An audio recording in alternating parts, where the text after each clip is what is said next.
Bonjour à tous, alors dans cette vidéo on va faire l'analyse du marché, on va également analyser différentes actions qui sont éligibles au PEA ou au compte titre.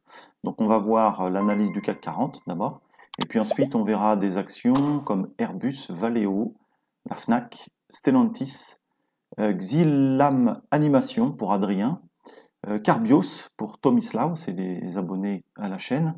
Et puis, on va terminer par Schneider Electric. Pour que ce soit plus simple pour vous, je vais chapitrer la vidéo, comme ça vous pouvez aller voir uniquement les parties qui vous intéressent. N'hésitez pas à vous abonner à la chaîne et à mettre en commentaire aussi si vous souhaitez que j'analyse d'autres actions. Je le ferai avec plaisir. Alors là, on a le graphique du CAC 40 en mensuel. Donc, on va pas forcément interpréter la bougie actuelle, elle est en cours de formation. Donc ça, c'est l'hypothèse qu'on avait émise au mois d'août, avec l'hypothèse ici d'un mouvement haussier. Hein. Ça, c'est toujours mon indicateur de cycle qui va m'aider à trouver le rythme du marché. Donc l'hypothèse, c'était voilà, d'avoir une nouvelle impulsion. Donc j'avais pas été très original, j'avais tout simplement repris l'impulsion précédente. Donc en général, le marché ne fait jamais ce qui est évident. Voilà, donc l'objectif théorique c'était 8540 à horizon janvier-février 2025. Bon, on voit que pour l'instant c'est relativement mou. Voilà ce qu'on peut dire. On va regarder on va voir un peu mieux sur l'hebdomadaire. Donc là, l'hebdomadaire, je vais zoomer. Hop.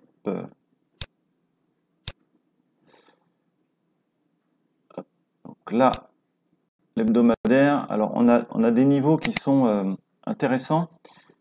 Deux niveaux. On a un niveau de 7260 qui correspond à deux actions-réactions que nous avons eues cette année. Et puis qui a servi ici encore voilà, de niveau important. Et la zone de résistance de 7630 qui correspond aussi à une action-réaction, alors qui est un peu moins belle, mais qui correspond quand même à une forme d'action-réaction. Donc tant qu'on reste entre ces deux bornes-là, le marché ne va pas faire grand-chose. Il serait intéressant de s'extraire de cette zone pour que la phase haussière en mensuel agisse pleinement et qu'on ait vraiment un mouvement haussier du marché. En tout cas, en hebdomadaire, on est toujours haussier. Par contre, si on regarde sur le journalier, donc là on est sur le journalier, la semaine dernière, je vous avais dit, hop, on était ici, hein, la semaine dernière, je vous avais dit, bah, moi je m'attends à un retour du marché sur ce niveau-là, autour de la moyenne 150, hein, qui est en bleu ici. Donc le marché est bien revenu dessus, mais il est quand même reparti même un petit peu en dessous. Donc ça, c'est pas forcément très inquiétant, mais on voit qu'on est vraiment dans une zone là d'attentisme, on va dire. Donc là, j'ai pas la bougie encore de vendredi, le marché n'est pas clôturé. Je m'attends à une phase baissière de cycle à partir du début de la semaine prochaine sur le journalier, donc peut-être un début de semaine baissier. On verra. En tout cas, il va falloir qu'on s'extrait de ces deux niveaux-là. Parce que pour l'instant, il n'y a pas vraiment de mouvement important. Donc on va regarder sur la première action, ça va être Airbus. Alors Airbus, c'est assez intéressant pour plusieurs raisons. Alors déjà, hop, on va se mettre sur du mensuel. Donc on a des niveaux qui sont relativement clairs. Donc Airbus, là j'ai tracé un canal, on est toujours dans un canal haussier sur le mensuel. Mes canaux, j'essaye toujours de les tracer parallèles à une moyenne mobile qui est longue. En général, c'est plutôt pertinent. Donc on a deux niveaux de support qui sont ici en vert. Donc on a 108 et 117. Alors ce sont des zones, hein, c'est pas 108 piles, 117 piles. Et puis bon là, on a un niveau de résistance hein, qui correspond au milieu de ces deux bougies là à peu près là, qui est pas forcément une action-réaction très propre, mais en tout cas, c'est le signal était assez clair. Donc en mensuel, on est toujours baissier. Un retour au niveau de la 150 mensuel paraît peu probable. Hein, on est quand même très très loin. Maintenant, sur du très long terme, si on y venait, moi je n'hésiterais pas à renforcer ma position. Mais position que je vais peut-être renforcer même avant. Pourquoi? Parce que là, on est sur de l'hebdomadaire. Et l'hebdomadaire, donc là j'ai tracé un canal baissier parallèle à la moyenne mobile 20. Voilà une hypothèse de canal baissier. Et là on voit que depuis plusieurs semaines, on vient travailler le niveau toujours de cette moyenne mobile 150 exponentielle. Donc on est sur une zone support, on va dire, support moyen terme. Donc moi j'ai pas encore renforcé, hein, j'ai une position sur Airbus depuis un moment, j'ai pas encore renforcé. Voilà, mais je deviens de plus en plus attentif. Si on regarde en journalier, j'ai pas de signal encore en journalier. C'est pour ça que j'ai pas encore renforcé ma position. Si on revenait sur la zone des 110, 117, 118 là, il est possible que je renforce ma position. Je renforcerai éventuellement avant si j'ai un signal. Pour l'instant, j'ai pas de signal. On reste toujours dans un canal baissier, mais qui a une pente relativement faible. Hein, on voit que depuis ce gap-là, le gap baissier qui a été comblé ici. Hein, donc le gap, c'est un trou de cotation. C'est lorsqu'il y a, comme ici, hein, on est passé d'ici à là, donc eh bien là on a un gap, donc un trou de cotation. Donc en général, il existe, je ne vais pas faire un cours sur, enfin je ne vais pas faire forcément d'explications sur les gaps, mais il y a différents gaps, il y a des gaps de rupture, des gaps communs, etc. Voilà. Et puis donc là, ce qui est intéressant de voir, c'est que le gap a été comblé. Donc ça donne une indication aussi. Le marché n'est pas parti directement à la baisse. Donc on est parti quand même chercher de la liquidité dans ce gap pour ensuite repartir à la baisse. Mais on voit que la baisse est relativement contenue maintenant depuis le mois de juillet. Donc ce qui me conforte dans l'idée que peut-être on est sur une zone de renforcement de la position. Voilà ce que je pourrais dire sur Airbus. Je vais aller sur Valeo. Alors Valeo, qui est un équipementier automobile. L'automobile, un secteur sur lequel je vais peut-être faire une vidéo, parce que c'est un secteur que je connais un petit peu. Je vais peut-être faire une vidéo sur le sujet. Dites-moi en commentaire si ça vous intéresse éventuellement, que je fasse une analyse fondamentale sur le marché, sur le secteur automobile, fondamentale et avec une approche technique aussi, pour avoir les deux. Donc là, sur Valeo, on est en mensuel, on est toujours dans un canal baissier depuis maintenant 2020, fin 2020. Voilà, l'action baisse de manière relativement propre. On voit là qu'on arrive quand même sur, alors déjà un niveau, on est encore loin, mais on a un niveau historique ici qui date des années 2010. Eh bien, on s'en rapproche dangereusement, je vais dire. En ce qui concerne les cycles, là on voit qu'on a une forme de saturation, donc ça c'est souvent des indications soit de fin de mouvement, soit de ralentissement du mouvement. Donc je ne m'attends pas forcément à une baisse brutale sur la valeur, peut-être une forme de latéralisation et une forme d'essoufflement de la baisse, même si pour l'instant honnêtement sur le mensuel on n'a pas de signe très clair. On va regarder sur l'hebdo. Là c'est pareil sur l'hebdo. On est toujours dans un canal baissier. Je zoome un petit peu pour que vous voyez peut-être un peu mieux. Bon, c'est peut-être un petit peu trop zoomé. On a toujours ce canal baissier, vous voyez, qui est relativement parallèle à la moyenne mobile 150 exponentielle, qui est une moyenne mobile longue. Là, j'ai des débuts de divergence sur mon indicateur de cycle. Donc c'est plutôt pas trop mal. C'est pas encore un signal d'achat, mais peut-être un signal, comme je vous disais sur le mensuel, que la baisse, en tout cas, va ralentir. Mais bon, vous voyez, ça baisse toujours, hein. Toujours très baissier. On va regarder sur le journalier si on a un signal. Et là, sur le journalier, on a un début de quelque chose. Alors, honnêtement, pas un signal d'achat, parce que on est toujours sous la moyenne mobile 150 exponentielle, l'unité de temps jour. Donc pour moi, c'est pas encore le moment de rentrer sur la position ou de renforcer une position si on en a une. Mais c'est plutôt intéressant. Voilà. Ici, vous voyez, on a essayé de faire donc on a fait ici un retracement jusqu'à la moyenne mobile 150. On est revenu sur la moyenne mobile 20. On est revenu ensuite sur la 150 et ensuite on a rebaissé. Donc là, est-ce qu'on va refaire la même chose? Vous voyez, on a eu un retracement sur la moyenne mobile 150. On revient sur la moyenne mobile 20. Alors, est-ce qu'on refait pareil? C'est-à-dire, hop, petite hausse, petite baisse, allez, jusqu'à 9,50 pour ensuite repartir à la hausse et refaire comme ici, c'est-à-dire repartir à la baisse ou alors commencer à construire un mouvement haussier. Bon, ça, l'avenir nous le dira, mais voilà, Valeo, pas de signal d'achat, mais je surveille parce que quand on regarde le carnage, hop, quand on regarde le carnage en mensuel, si on a un signal d'achat, la valeur peut très rapidement prendre 25, 30, 40% à la hausse. Donc à voir. Après, je fais pas de politique, mais vu le budget et puis vu les annonces de restrictions qu'ils veulent faire, hausse des malus sur les véhicules, baisse des incitations pour acheter des véhicules électriques, tout ça c'est pas très bon pour le secteur automobile. Donc voilà, faudra surveiller ça aussi. Mais voilà, Valeo c'est une valeur que je vais surveiller, qui est toujours baissière pour l'instant, mais faut surveiller. Alors je vais aller sur la Fnac. La Fnac, je vais aller très rapidement parce que je me suis fait chambrer. Bon, c'est pas très grave, hein, c'est le jeu, mais ça m'a un peu fait rire. Voilà, ça c'est le mensuel, voilà, très baissier. L'hebdomadaire, et je me casse même pas la tête à tracer un canal, on est très baissier. Voilà, pour moi ça c'est un signe, pareil, baissier, action-réaction baissière.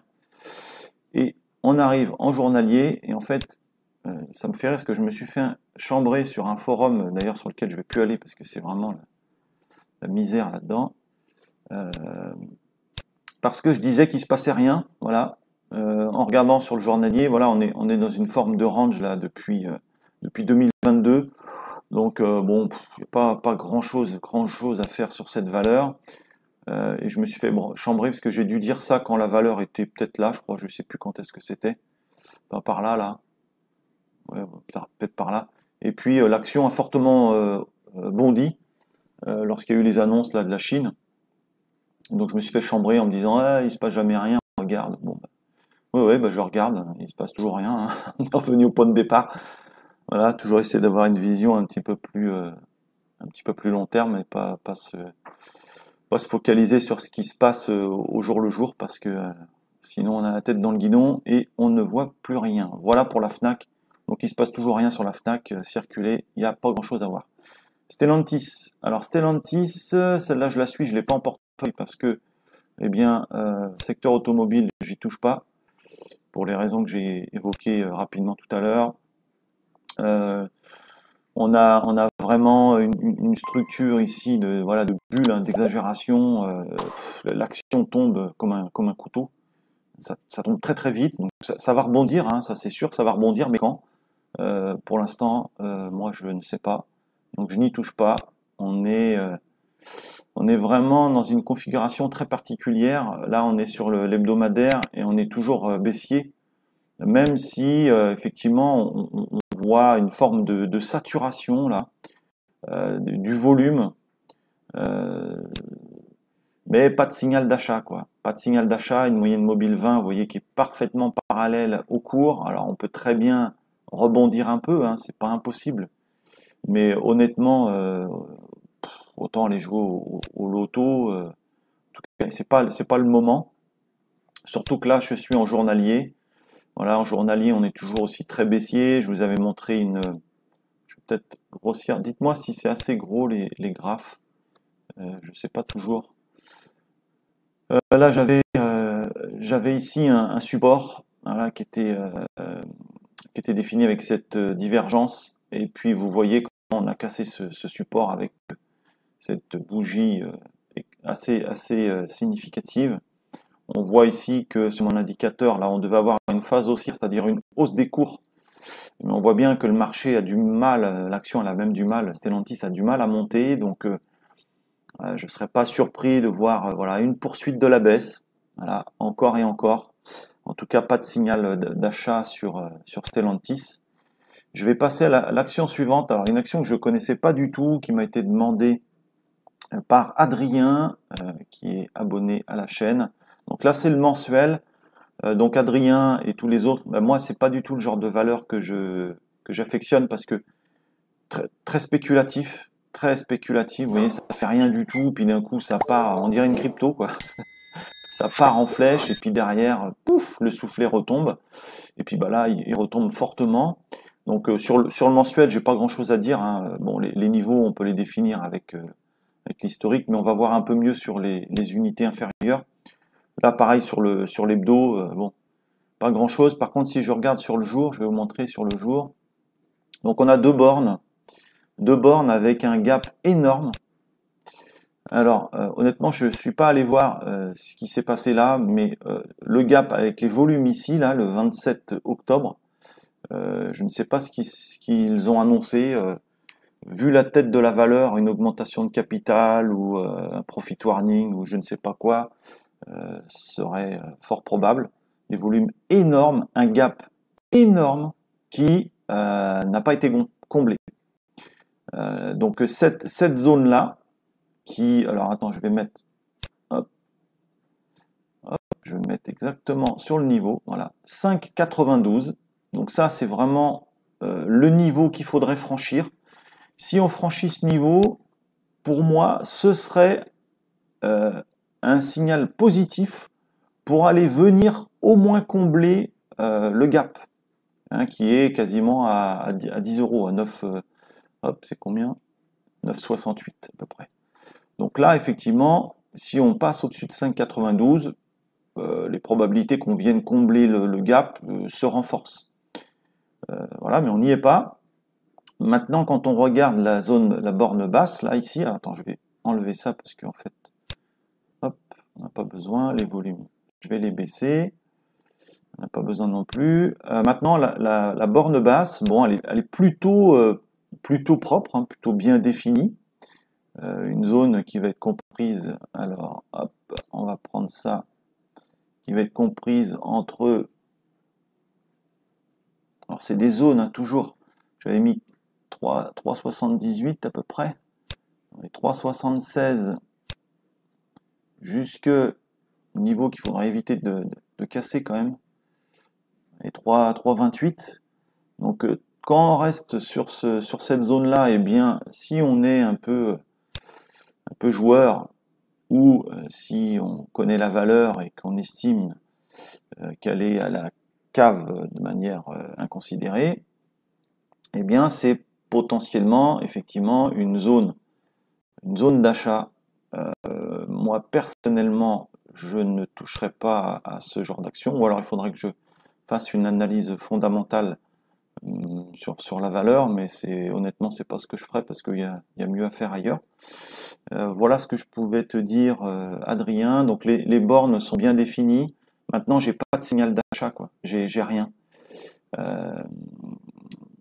J'ai rien. Donc là, éventuellement, là au cours là on est jeudi, c'est le cours de jeudi, ça. Il est possible là, ouais, normalement on devrait avoir une phase haussière, on devrait avoir une hausse des cours. Bon, est-ce qu'on va l'avoir à partir de vendredi et pour les semaines à venir? Honnêtement, voilà, je veux pas dire de bêtises. Là, j'ai pas forcément de conviction, Adrien. Voilà, les niveaux sont définis, mais je ne toucherai pas à cette valeur. Voilà ce que je pouvais dire sur celle-ci. Je vais passer à Carbios, qui m'a été demandé par Tomislav, ou Tomisław, je ne sais pas comment on prononce, ça dépend du pays d'origine. Alors ça, c'est pareil, c'est une valeur que je ne connaissais pas, Carbios. Donc là, on est en mensuel. On a un petit peu pareil, hein, vous voyez, c'est un peu la même configuration que Xilam.